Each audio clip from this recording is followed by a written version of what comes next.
अच्छे से होंगे। दोस्तों ये आईकॉन कंपनी यहाँ पे लिखा हुआ है, ये है तो यूनिवर्सल होम थिएटर। ये मेरे पास रिपेयर होने के लिए आया है और जो भी होगा हम इसे रिपेयर करेंगे, कुछ ही पार्ट इसके अंदर ज़्यादा चेंज नहीं करेंगे। क्योंकि क्या होता है, जब जिस कंडीशन में डेड हो जाता है ना, बहुत से क्या करते हैं, ट्रांसफॉर्म चेंज करते हैं, सप्लाई बनाते हैं, कंडेंसर डालते हैं, डायोड डालते हैं, बहुत सारी चीज़ डालते हैं। दोस्तों रिपेयर करना बताएंगे आपको इसी चीज़ को, ठीक है। अब ये पूरा डेड है, सेट बिल्कुल डेड है यहाँ पे इस कंडीशन में, ठीक है। तो चलिए हम इसे कैसे ठीक करेंगे, शुरुआत से एंड तक बताएंगे। वीडियो को पूरा देखना, जब भी आपको अच्छा लगेगा, वीडियो में समझ भी जब भी आएगा। तो चलिए आप देखेंगे कि हमें सबसे पहले बैक साइड पे आना है। जब ऐसी कंडीशन में बिल्कुल डेड रहता है ना सेट, तो सबसे पहले आपको जो ये पावर कोड है चेक करनी पड़ती है। देख सकते हैं पावर कोड बिल्कुल ओके है, कहीं से कट पिट नहीं रही है। यहाँ पे स्विच भी बिल्कुल ठीक है, ऑन ही है, ऑन की तरफ ही है। और जैसे मैं प्लग लगा रहा हूँ तो दोस्तों हमारा देख सकते हैं फ्रंट साइड में कुछ नहीं, लाइट वाइट यहाँ पे कुछ भी नहीं है, ठीक है, देख सकते हैं। तो चलिए हम इसे बैक साइड पे आते हैं। इसके पेज खुल गए हैं, मैंने खोल देते हैं जिससे कि आपका भी समय बचे। तो आ जाइए थोड़ा सा पास से। तो सबसे पहले यहाँ पे आप देखेंगे, यहाँ पर फिजिकली हमें देखना है कुछ चीज टूटी फूटी तो नहीं है। यहाँ पे आप देख सकते हैं, यहाँ पे जो मेन वायर है, ये मेन वायर परफेक्ट तरीके से लगे हुए हैं। ये कंडेंसर ये शायद उसके लिए लगा रखा है, ट्विटर के लिए। अब हमें इधर की तरफ आ जाना है, कोई वायर तो नहीं टूट रहा। आप देख सकते हैं यहाँ पे सारे वायर परफेक्ट तरीके से जुड़े हुए हैं। अब हमें वोल्टेज चेक करते जाना है। सबसे पहले हमें इसकी पावर सप्लाई चेक करनी है। पावर सप्लाई चेक करने के लिए हमें ट्रांसफार्मर को चेक करना पड़ेगा। तो ट्रांसफार्मर को चेक करने के लिए हमें जरूरत पड़ेगी मल्टीमीटर की, हमने ले लिया। और यहाँ पर सबसे पहले अब जैसे सेट ऑन है जिस कंडीशन में, इस अवस्था में, तो हमें यहाँ पे ट्रांसफार्मर की जो वोल्टेज आती है वो चेक करनी है। तो यहाँ पे आप देख सकते हैं एसी के 0.9 वोल्ट आ रहे हैं, और फुल पे देखते हैं यहाँ पे 1.8 वोल्टेज है, जो कि गलत है। और जबकि मैं अगर ट्रांसफार्मर पे हाथ से लगा रहा हूँ तो मुझे महसूस हो रहा है कि ट्रांसफार्मर चल रहा है, ठीक है।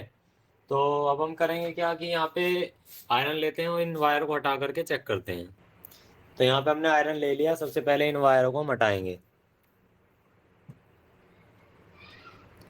क्योंकि अगर इसमें कोई शॉर्टिंग होगी तब भी इसमें वोल्टेज नहीं आएगी। लेकिन सीरीज बल्ब का जो है वो ग्लो होना चाहिए था। तो अब हमें यहाँ पे टच वच करके देख लेने हैं। देखो कुछ भी वोल्टेज नहीं आ रही, ठीक है। अब अगर आप इसे हटे रहने दो तो हटे रहने दो, कोई दिक्कत नहीं है। लेकिन मैं इसे यहाँ पे लगा लूँगा क्योंकि फॉल्ट इसमें यहाँ नहीं है, ठीक है। अगर शॉर्टिंग होती तो इसे हटाने पे यहाँ पे वोल्टेज जो है ना, मतलब थोड़ी बहुत तो बनती। वो अगर आप शॉर्ट कर रहे हैं ना तो टेस्टिंग में आ जाती। तो यहाँ पे हम इन्हें वापसी लगा देंगे। अब ट्रांसफार्मर में होता क्या है, एल्यूमिनियम ट्रांसफार्मर में सबसे ज्यादा ये प्रॉब्लम आती है जब वो काफी दिन हो जाते हैं ना। तो दोस्तों मैं अभी दिखा भी देता हूँ। देखो यहाँ पे पहले भी किसी ने शायद ये कर रखा रिव्यू, ये देखो। ये एल्यूमिनियम ट्रांसफार्मर की सबसे बड़ी दिक्कत है, ये देखो। इस पे कभी भी दोस्तों सोल्डिंग नहीं करनी चाहिए, इसमें सोल्डिंग ही कर रखी है, देखो। ये देखो, अभी मैं जैसे ही हाथ लगा हूँ तो स्पार्किंग हो रही है भाई यहाँ।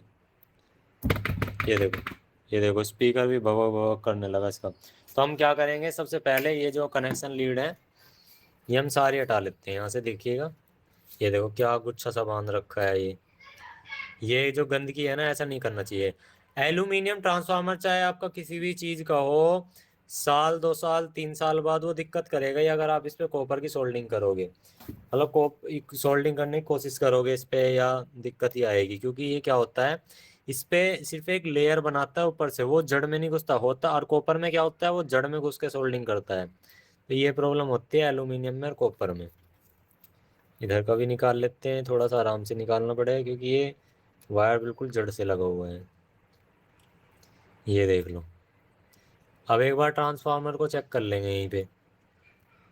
इसको हटा लिया, अब ट्रांसफार्मर को एक बार चेक कर लेते हैं जी।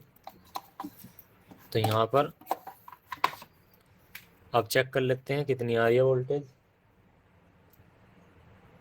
ये देखो 14 वोल्टेज आ रही है। यहाँ कितनी आ रही है जी,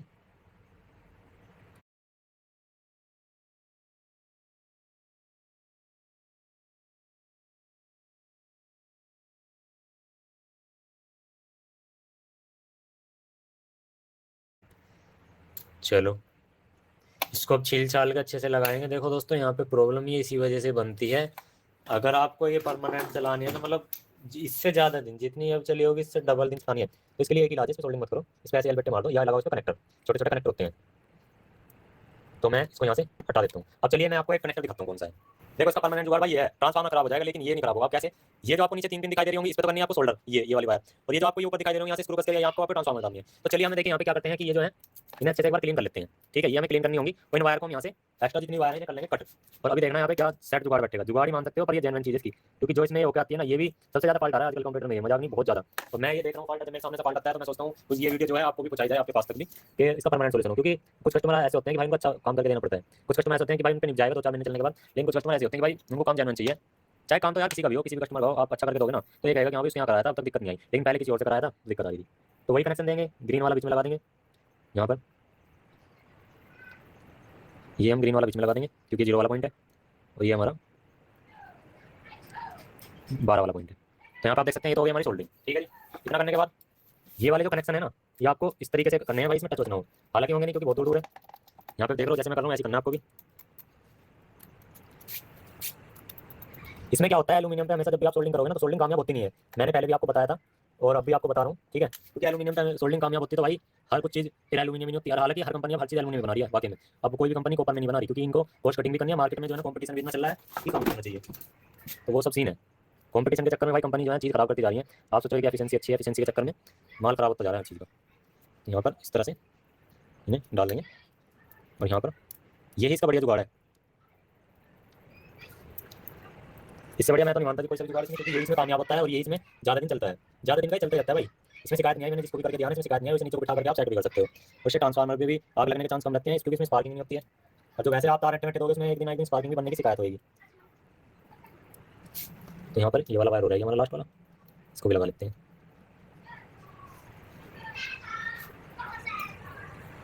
तो ये हो गया हमारा फाइनल कनेक्शन। ठीक है, आप यहाँ पे देख सकते हो, ये लो जी, अब तीनों आप यहाँ पे कनेक्शन हो गए हैं। ये मान लो कि बहुत मजबूत जुगाड़ है, जैसे दिखा दो अच्छे से। ठीक है, ये बहुत मजबूत जुगाड़ है। ये ऐसा है कि बस ये मान लो कि ट्रांसफार्मर खत्म हो जाएगा, पर ये ना खत्म होगा, ये कनेक्शन की प्रॉब्लम खत्म नहीं होगी, दिक्कत नहीं आएगी। देखो ये प्रॉब्लम, ये देखो हो गई ठीक, ये देख लो जी, सिर्फ इतनी सी प्रॉब्लम थी काउंटर में, और ये देख लो भाई सेट भी ऑन हो गया है, बता रहा है सारी चीज़। ये देखो, तो मेरे भाई आपको वीडियो अच्छे तो एक लाइक कर देना, हमने इतने अच्छे से आपको ये चीज़